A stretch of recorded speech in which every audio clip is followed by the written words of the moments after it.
One slice didn't kill you, but it opened a door you couldn't close. Wow. Just let that sink in for a second. Have you ever wondered what actually happens when years of intense physical discipline, the brutal early mornings, the perfectly weighed food portions, the skipped desserts, when all of that just snaps? What happens when the ultimate fit lifestyle collides head-on with the ultimate junk food craving? Well, welcome to today's Explainer. We're going to dive right into a fascinating chronological breakdown of exactly how fast junk food can completely dismantle a highly fit body. We're tracking a 6-month journey here, a rapid, crazy decline from absolute peak physical condition to, complete physical and mental collapse. It's a wild ride for sure, so let's just jump right into the timeline. Part 1, the first slice, or opening the door. So picture this. You've endured 3 solid years of boiled chicken, meticulously weighed portions, politely saying, "Oh no thanks," at literally every single office birthday party. Honestly, it's kind of miserable, right? But then you finally cave.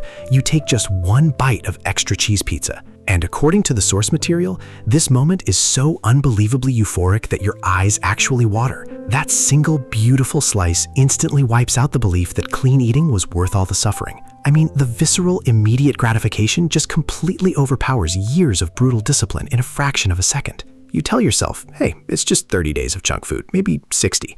Really, what's the worst that could possibly happen? That brings us to week 1 through month 1, the honeymoon phase. During that very first week, everything feels totally deceptively harmless. Your body doesn't seem to care at all, and the scale barely moves. Plus, your gym sessions actually feel a bit better because, you aren't starving anymore. But by the end of month 1, junk food isn't just some rebellious little treat, it's become the new normal. Sure, your social life gets a massive boost because you're no longer the clean-eating robot at the restaurant table, but underneath it all, things are definitely shifting. You start getting these massive sugar crashes right around 2 p.m. Those 10 pristine pull-ups you used to knock out, they subtly dip to 8 really shaky ones. And even though you're getting 8 full hours of sleep, you're waking up feeling completely groggy. The physical crashes are pretty subtle right now, but make no mistake, they are absolutely there. Moving on a month to the belly talks. All right, this is where the physical collapse really starts to surface. That strict 16 to 10 intermittent fasting schedule you had? Yeah, that's totally gone. Breakfast starts looking a lot like dessert. Lunch is pulled out of a greasy paper bag, and midnight snacks are suddenly stretching well past 1 a.m. What took you years of blood, sweat, and tears to build is literally collapsing in weeks. And the craziest part? Extreme delusion sets in. When a buddy asks if you're gaining weight, you just laugh it off with that classic gym line, "I'm bulking, bro." But you're not bulking. Your jeans literally need the top button undone after meals. And those high-level fitness skills you mastered, like the L-sit or the tranche, they start looking like a really, really bad yoga class. But honestly, you don't even care, because that junk food just hits the spot every single time. Month 4, performance tanks. By month 4, the honeymoon is officially over. The drop in your physical metrics is just undeniable. Your energy, completely zapped. Those pull-ups we talked about plummet from 10 clean reps all the way down to ugly kipping motions just to barely clear the bar. Workouts that used to be a total breeze now feel like you're trying to move through wet concrete. You used to train hard for a full hour, but now you are completely tapped out in just 20 minutes. And recovery is a whole different nightmare. What used to be a simple warm-up now leaves your joints aching and your lower back absolutely screaming for days. Your cardio is gone. The gym just feels like a completely alien environment. The absolute most terrifying part of this entire descent is how incredibly quietly it happens. It's the ultimate frog in boiling water scenario. Week 1 is just a mild guilt trip. Month 1 brings those sneaky 2 p.m. sugar crashes. By month 2, the belly has officially arrived. And by month 4, your performance is completely in the gutter. Because it happens so painfully slowly, you justify every single step. You make these tiny little excuses daily, until suddenly you hit month 6 and a horrifying new reality has completely set in. Which brings us to month 6, the new normal. At this point, junk food isn't a fun treat anymore. It's required, daily maintenance. If you skip it, you feel irritable, anxious, just totally empty. Literally waking up feels like the hardest rep of your entire day. People who haven't seen you in a while, they legitimately do not recognize you.